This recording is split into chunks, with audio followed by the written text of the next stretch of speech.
The United Nations is changing, but the world is not starting over with a new organization. Instead, the UN is upgrading itself through a bold reform agenda to become more efficient, agile, and capable of tackling today's biggest challenges. As the world marks 80 years since the UN was founded, Secretary-General António Guterres launched the major UN80 Initiative in March 2025 to better address complex global issues. These include ongoing conflicts, climate crises, inequality, and rapid technological changes. All of this is happening at a time when resources are tighter and political divisions are growing. This initiative focuses on three main areas. First, it aims to improve how the UN operates by cutting costs and making better use of resources across the entire system. Second, it looks at how the UN carries out the tasks given to it by member states, making sure these tasks are clear, focused, and well supported.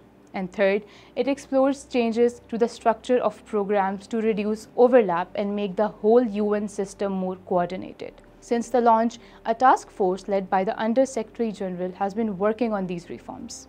Recent progress includes a detailed review of mandates and new proposals to improve efficiency within the UN Secretariat. These proposals will soon be presented to member states for discussions and decision.